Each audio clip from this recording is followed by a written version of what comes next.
we're going to look now at transforming one exercise into something slightly different. So the chin target that we've done previously, chin, where you ask your dog to put their chin on your hand, like a nose touch, but using the chin instead. Ripley, and chin.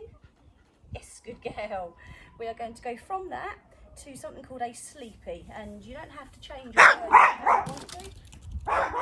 Merlin, come here please. I don't know why it keeps coming into this garden. Start that again, yeah? So we're going to have a look now at transferring one exercise into something slightly different, if Merlin can keep his mouth shut long enough, which is going from a chin target to something slightly different. So the chin target we've done previously, no, chin, yes, and again, chin, yes, which is where they lower the chin onto your hand. Ripley, chin, yes, Merlin, good boy. And so what we're looking at now is, as long as your dog can do this without needing lots of extra luring, it doesn't matter if you need to help them a little bit, but if you're needing to still guide over the hand, they might not quite be ready for this, but we can have a little look. We're going to now turn that into something I call sleepy head, but you don't have to change the word, you can keep it with what you use for your chin target if you prefer.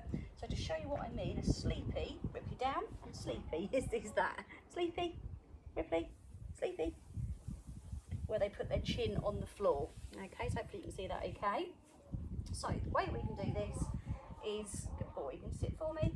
We do a few chins in the hand, and then gradually we can bring that hand that little bit lower. So Merlin, no, chin, yes, good boy.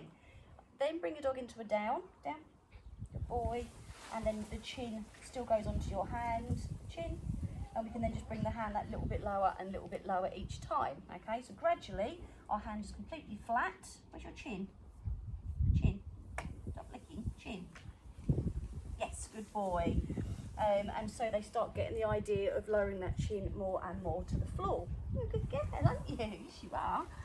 Once they're able to put their chin on your hand with it flat and you haven't had to keep luring them, then you can start moving the hand away from your dog, so it's still there but further out. So your dog starts to reach a tiny bit, but actually their chin is flat on the floor. And then you can literally just start giving them that cue, asking them to do the chin or whatever word you want to use, and they'll put their chin on the floor. It's a really nice one for your dog to just work on, especially on a really warm day like today. They could be doing it in the shade somewhere. They haven't got to move around a lot, but they'll have to think about what you're asking for. It looks quite cute for photos, and it is good for obviously dogs of all ages because they're not using their body too much. So I'll move on with rippers. Can you go on there please, Mel? So down, good girl. So hand here, chin, yes, good girl. And treating, and then gradually, once they get the idea, bring your hand out a bit, good girl, lay down, chin, good girl. And you'll find that they'll try and stretch a little bit, but predominantly their chin will go down flat. And then chin, sleepy, good girl. So you can start changing the word if you want. As long as your dog has put the chin down, then that's a good time to add in a new word. Chin, sleepy, good girl. So I'm asking Ripley to use her chin with my chin cue, and then I'm saying, Merlin, so as a pigeon. Merlin, go on baby. I know, I can see them. I don't know why they're all hanging around today. They're all here. We've got seagulls here, we've got pigeons here. Like we haven't got enough birds in this garden, hey? We've already got the chickens. So sorry about that. So then gradually down for me, good girl. Then you can have your hand further out and ask for that sleepy, good girl. That's good. And then they'll be able to do it on cue. Sleepy, Ripley, sleepy, yes, good girl. And of course you can build that up to a bigger exercise as well if you want to. I know they're in here, aren't they? So start off by asking for a couple of chin targets on your hand. Then lower the hand to the ground. So then ideally you probably want your dog to go into a down position as well. Merlin down. Good boy. Ripley, you're in the way a little bit, baby. Chin. Yeah, no, chin. Yes. You've got a wet beard, you had a drink. Chin. Chin. Sleepy. Good boy. And then chin. And sleepy. Sleepy. Yes. Good boy. So if you use a marker, if you use a yes like I do, or use a clicker, do it as soon as that head is going down. Obviously it doesn't matter if you don't, but you want to try and get the reward in, or at least tell them they've done a good job while the chin is low, so they have an understanding of what it is they're being rewarded for. Don't run off. Come here. People don't want to keep hearing you woofing. whatever you've seen. I know, the birds keep landing for some reason. You're not enough of a threat. You're not as much of a terror as you thought.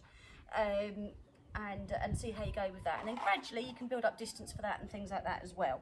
So have a try. If you're not sure, let me know. And obviously I can do another video if need be, or video your dogs, and I can have a little look and see how they're getting along with that. Now we are at the end of this course. So I know some of you have already said you'd like to carry on, which is brilliant. Thank you very much. And so I will restart the next course. I might even just go straight into it next week, if that's okay for people, or if you'd rather have a week's break, I can obviously do that for you as well. If you aren't sure what to do, you know, obviously these are all recorded, they're all saved. If you decide in a few weeks actually you would like to have carried on, I can obviously send you the first few weeks and then carry on from there. That's not a problem. At intermediate level, we do have obviously advanced, which does jump up quite a bit from what we're doing here. There's a lot more variation in the exercises, a little bit less time spent on obedience and a lot more on just completely different things. So what sometimes it might be tricks and heel work to music.